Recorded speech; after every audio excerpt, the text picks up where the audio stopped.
বিমে rod বাঁধাই সঠিকভাবে না হলে স্ট্রাকচার ফাটল বা ভেঙে পড়ার ঝুঁকি থাকে। আজকে আমরা আলোচনা করব বিমের রড বাঁধাই নিয়ম নিয়ে। সর্বপ্রথম বলি, এই বিমটার সাপেক্ষে কথা বলি। আমরা এই বিমটার সাপেক্ষে আজকে কথা বলবো। এই বিমটার প্রথমে আমরা কথা বলি এল বা লেপিংয়ের বিষয়টা নিয়ে। এই বিমটা সাপোজ আমরা ধরি 18 ফুট আছে। এই বিমটা সাপোজ আমরা ধরি 18 ফুট আছে, তাহলে 18 ফুটে আমরা 3 দিয়ে ভাগ দিলে 3 6 18। 3 6 18 আসলে এখন এই বিমটা যখন লোড করবে, এই বিমটার উপর যখন লোড করবে, বিমটা কোথায় কোথায় ভেঙে যাওয়ার সম্ভাবনা থাকে। বিমের উপরের অংশে বিমের লোড পড়ে এই জায়গাটায়, অর্থাৎ বিম যদি 18 ফুট বিম হয়, একে 3 দিয়ে ভাগ দিলে 3 6 18, তার মানে এটার 6 ফুটের মধ্যে কলাম থেকে 6 ফুটের মধ্যে উপরের অংশে, কলাম থেকে 6 ফুটের মধ্যে উপরের অংশে লোড করবে। এবং ওই সাইডেও একই অবস্থা, কলাম থেকে 6 ফুটের মধ্যে এখানে লোড করবে। অর্থাৎ এটা হলো গুরুত্বপূর্ণ জায়গা বিমের, এখানে লোড পড়বে, ভেঙে যাওয়ার সম্ভাবনা থাকে।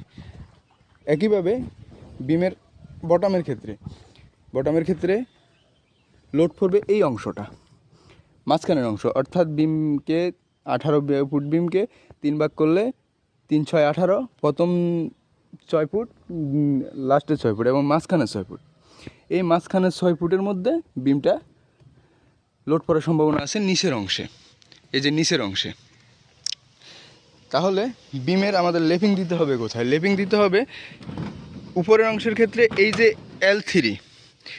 L3 উপরের অংশে থেকে, এ কলাম থেকে ফিটের মধ্যে আমরা উপরের অংশে কোনো লেপিং দিতে পারবো, যেহেতু উপরের অংশে লোডটা পড়বে এবং ভেঙে যাওয়ার বা ফাটল ধরার সম্ভাবনা থাকে। আমরা যদি লেপিং দিতে হয়,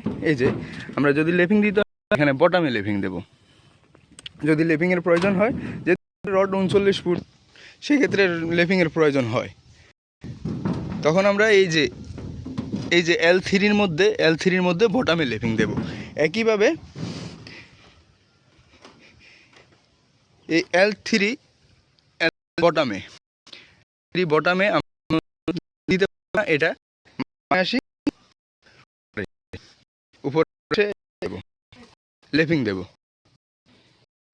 খুবই গুরুত্বপূর্ণ লেপিংয়ের জন্য। আর খেয়াল রাখতে স্ট্র্যাপগুলো ডিজাইন অনুযায়ী নির্দিষ্ট দূরত্বে আছে কিনা।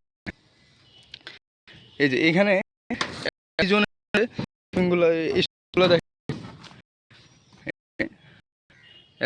স্ট্র্যাপগুলো আমাদের হয়েছে, তো বোঝানোর চেষ্টা করতেছি, আশা করি বুঝবে।